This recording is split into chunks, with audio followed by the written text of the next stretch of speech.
ओम।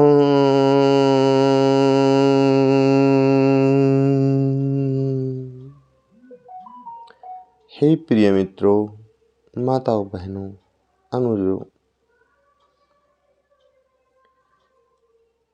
एवं प्रिय बुजुर्गों, आप सबको करबद्ध कोटि कोटि प्रणाम। हे प्रिय मित्रों, आज एक बहुत ही सुंदर अच्छा विषय प्रकृति की कृपा से उन्होंने भेजा है। प्रकृति ने कृपा हुई, क्योंकि जब मैं बैठता हूँ ध्यान अवस्था में तो मुझे भी खुद पता नहीं रहता कि कौन सा सब्जेक्ट, कौन बोलना, क्या कहना, कितने समय बोलना, क्या मालिक बुलवाएगा। बस जो वो कहता है, आदेश उसका जब तक बुलवाता है बोलते रहते हैं, और जब वो मना करता है तो बंद हो जाता है।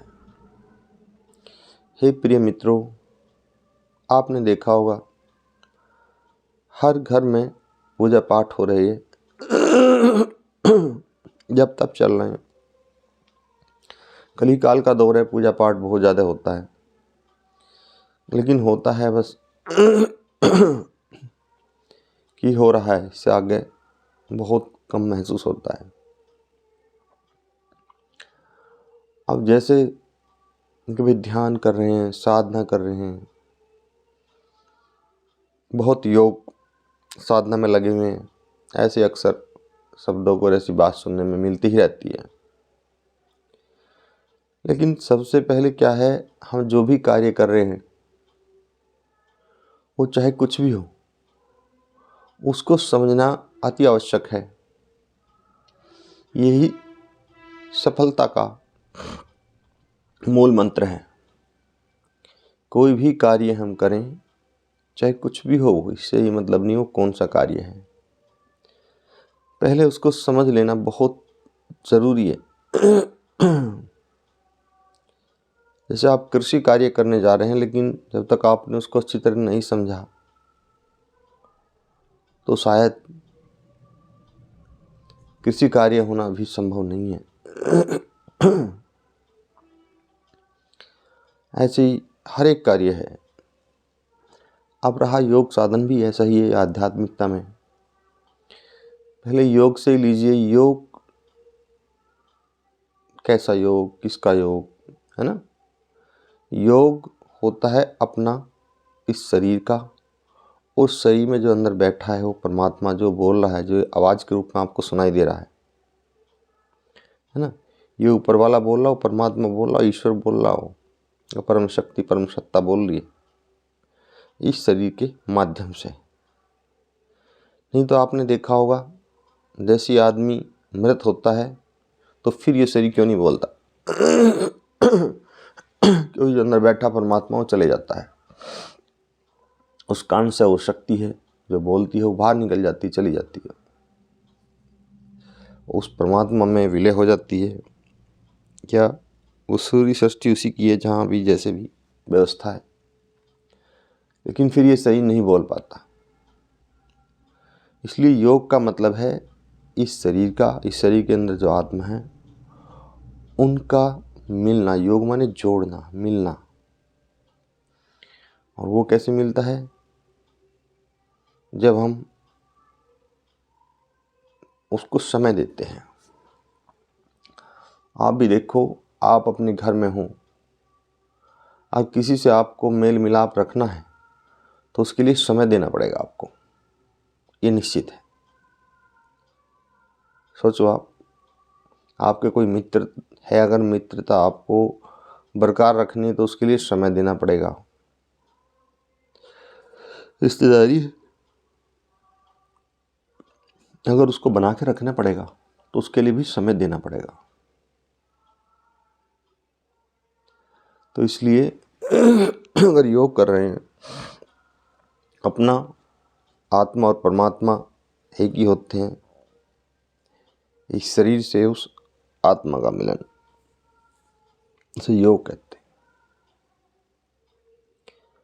अब फिर आता है उनके साधन कर रहे हैं, कैसा साधन? आध्यात्मिक में साधन होता है इस शरीर और आत्मा के मिलने के साधन, मीन्स साधना, है ना। प्रातः उठना है अमृत बेला में,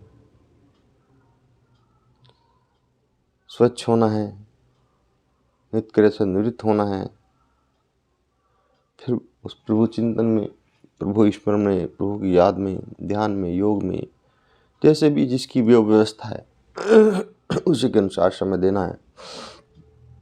इसको साधन बोलते हैं, साधना।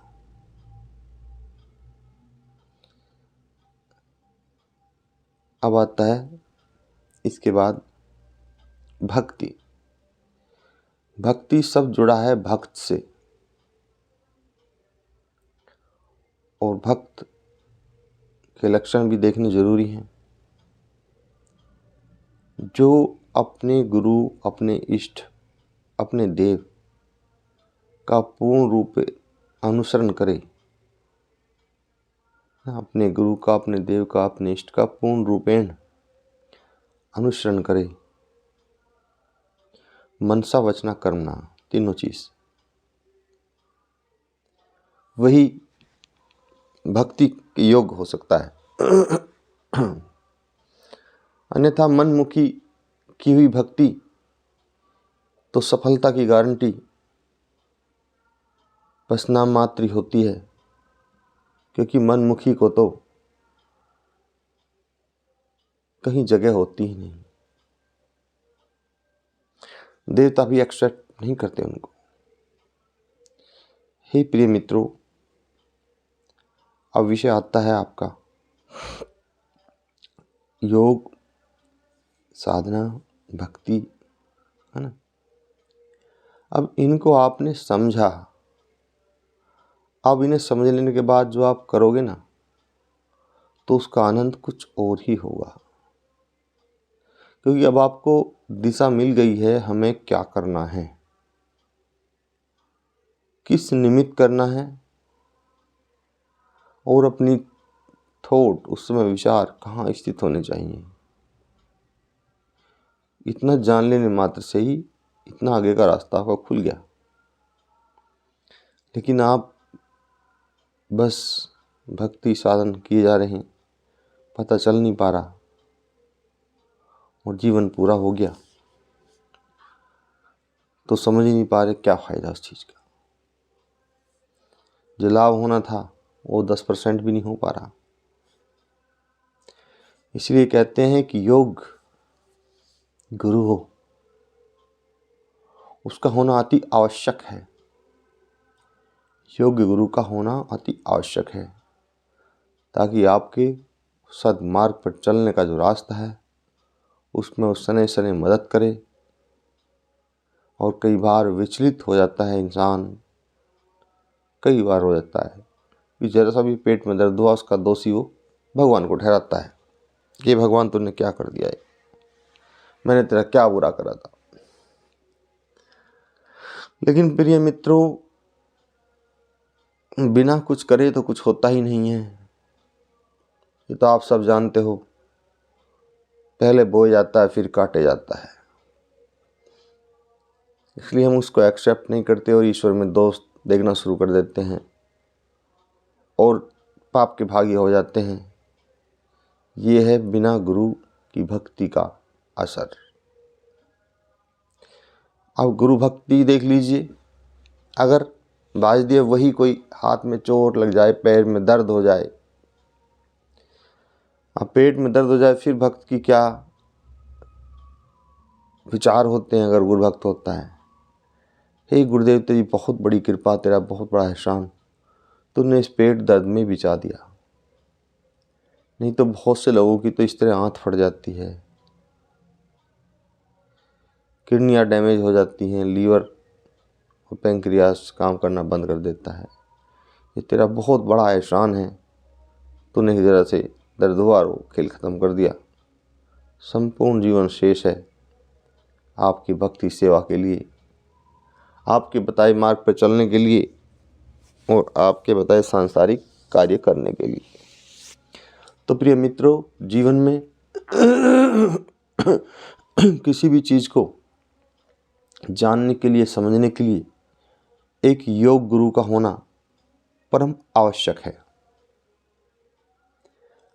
आप क्लास में ले लीजिए, आप जो भी शिक्षक अगर नहीं होगा तो किताबें तो बुक स्टॉल पे बहुत हैं। आप उन किताबों को खरीद के केवल नकल उतार के परीक्षा में उत्तीर्ण होकर दिखा सकते हो, लेकिन ज्ञान धारण नहीं कर सकते। सोचिए आप मैं क्या कह रहा हूँ। इसलिए गुरु का होना जीवन में परम आवश्यक है।